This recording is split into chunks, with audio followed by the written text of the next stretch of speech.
شمالی وزیرستان سے نقل مکانی کرنے والوں میں کثیر تعداد عورتوں اور بچوں کی ہے۔ دشوار گزار سفر اور موسم کی شدت کے علاوہ بے سر و سامانی نے ان کی مشکلات کو مزید بڑھا دیا ہے۔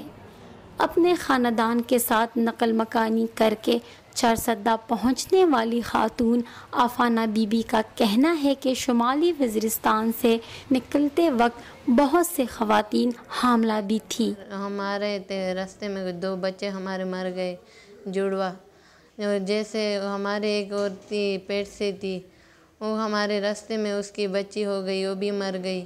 اور میری اپنی بچی ہے جو بیمار ہے، اس وجہ سے گرمی کی وجہ سے بیمار ہو گئی۔ ہمیں کچھ مل نہیں رہا، نہ پیسے نہ کچھ، ہم کیا کر لے؟ ایسی دوائی لا دیتے ہیں کہ وہ لا کے تھوڑی ٹھیک ہو جاتی ہے، مگر اس کا گزارا بھی نہیں ہوتا، پھر سے بیمار ہو جاتی ہے۔ انہوں نے کہا کہ ان کے خاندان کے مرد ضروریاتی زندگی کے حصول کے لیے دوڑ دھوپ تو کرتے ہیں لیکن کچھ حاصل نہیں ہو رہا۔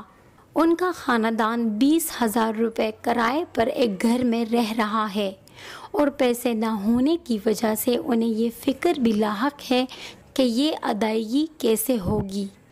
ہم یہ کیسے گزارا کریں گے؟ کب تک؟ یہ جنگ تو ابھی شروع ہو رہا ہے، ہمارے ساتھ کچھ بھی نہیں ہے ادھر، ہماری امداد کر دے پیسے کی طرف سے بھی، اور یہ ہمارے بچے جو بیمار ہیں اس کی طرف سے بھی۔ شمالی وزیرستان سے آنے والی ان خواتین اور بچوں کو دیگر مشکلات کے علاوہ صحت کے مسائل کا بھی سامنا ہے۔ طارق باچا ایک مقامی سماجی کارکن ہیں۔ وہ کہتے ہیں کہ پہلے تو کسی کی توجہ ان بے گھر خاندانوں کی طرف گئی ہی نہیں، پھر جب لوگوں کو معلوم ہونا شروع ہوا تو انہوں نے کچھ لوگوں کے ساتھ مل کر ان کے لیے اپنی مدد آپ کے تحت جو کچھ ان سے ہو سکا ان لوگوں کی مدد کے لیے کیا۔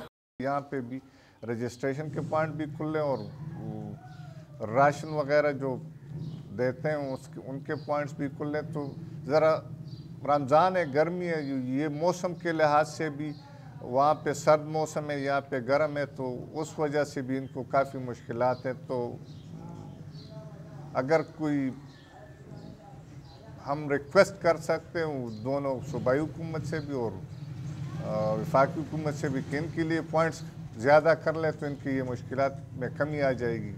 وفاقی اور صوبائی حکومت کے عہدیداروں کا کہنا ہے کہ وہ نقل مکانی کر کے آنے والوں کے لیے تسلی بخش انتظامات کرنے کے لیے ہر ممکن کوشش کر رہے ہیں۔ Gulrukh, voice of America, Charsadda.